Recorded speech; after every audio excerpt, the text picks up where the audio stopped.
Okay guys, so today we have Tighnari.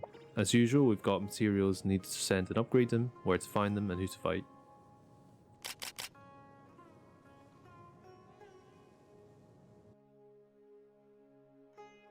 Bruh.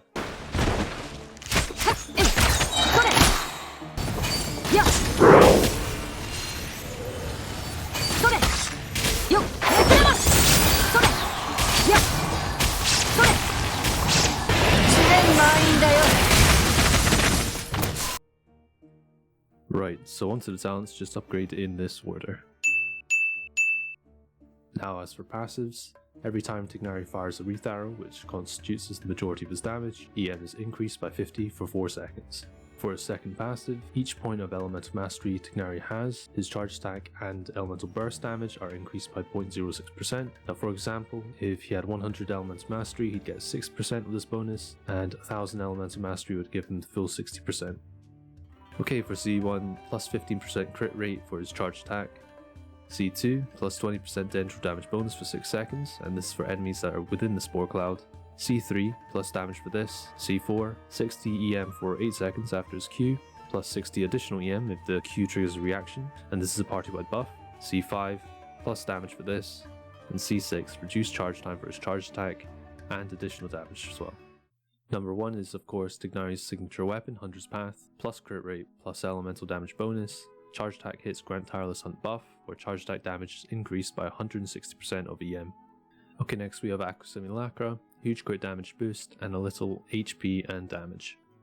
Next we have the Skyward Harp, which is a pretty solid choice overall, with increases to crit rate and crit damage. Lastly we have Prototype Crescent, hits to weak spots grant increase in damage and movement speed. Onto artifacts, we're looking at main DPS builds with 4-piece Wanderer's Troop for charge attacks, 4-piece Gilded Dreams for reactions, and 4-piece Deepwood Memories for dendral damage focus. Onto artifact rolls, pretty standard 3 RNG main stats you want are attack percentage or EM on Sands, dendral damage bonus on Goblet, crit rate or crit damage on your Circlet, and for substat rolls, crit rate, crit damage, attack percentage or EM. Okay, so for our first team we have a Bloom team with Tighnari, Nahida, Xingqiu and Ayato. Now of course if you don't have Nahida, you can switch her out with Call Aim or a different dendral character, and instead of Ayato, you can have a different Hunter character there as well. Alternatively, you can have a shield character such as Zhongli, or an animal unit such as Sucrose or Kasua. Okay, so for our Catalyse team we've got Tighnari, Nahida, Kukishinobu and Fischl. Now in place of Fischl you can have a different electro character such as Raiden or Yaimiko, but I do certainly recommend Kukishinobu if you do have her as a source of healing. For our Hyperbloom team, we've got Tighnari, Nahida, Kukishinobu and Ayato. Nahida can be switched out for a different dendral character, and Kukishinobu for a different electro character such as Fischl, which I found to be very effective, and of course Ayato for Xingqiu.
きの雷。根こそぎにしてあげる。